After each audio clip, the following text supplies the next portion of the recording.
Assalamualaikum semua. Hari ni kita nak kenal dengan satu sifat Nabi Muhammad SAW yang sangat-sangat istimewa. Namanya tasamuh.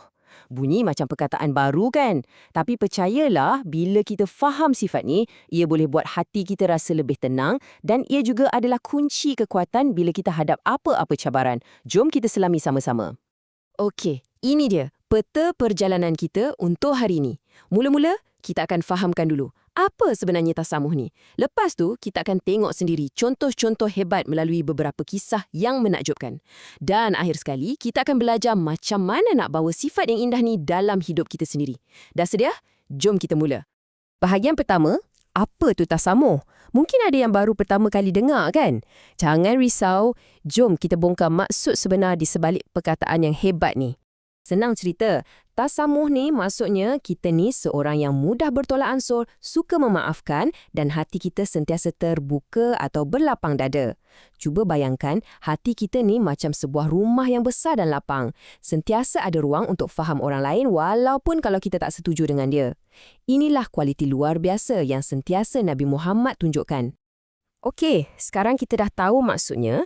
Jom kita tengok pula macam mana sifat tasamuh ni nampak dalam kehidupan harian Nabi, terutamanya dengan orang yang paling dekat dengan baginda, iaitu keluarga dan juga para sahabat.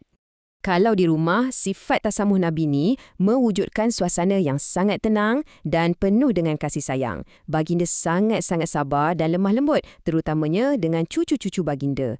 Kalau ada yang buat silap sikit-sikit tu, baginda tak marah pun. Sebaliknya, baginda tunjukkan pemahaman dan kasih sayang.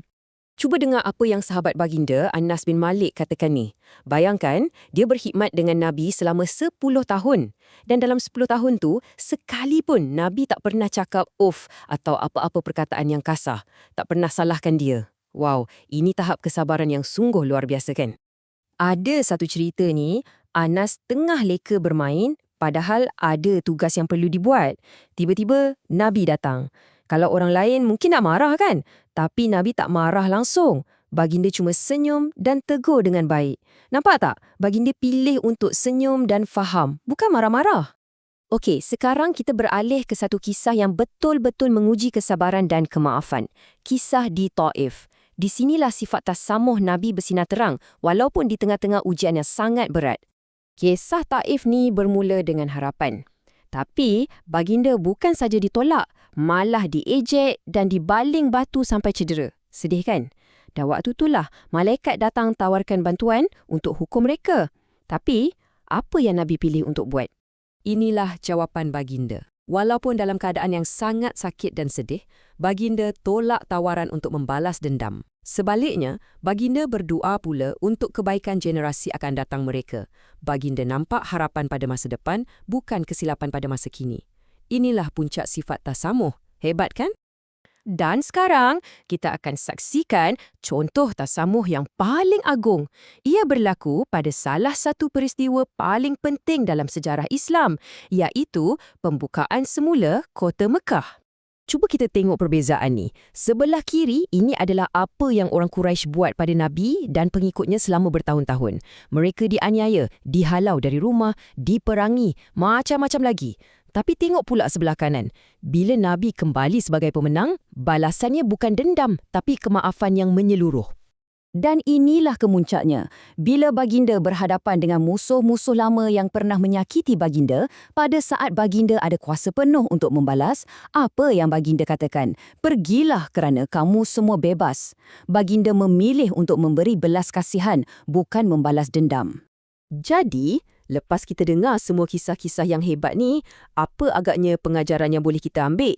Macam mana sifat tasamuh ni boleh bagi kesan yang baik dalam hidup kita sekarang? Jom kita fikirkan. Pengajarannya sangat jelas. Bila kita pilih untuk jadi pemaaf dan bertolak ansur, hati kita akan jadi lebih bersih dan bebas dari rasa benci.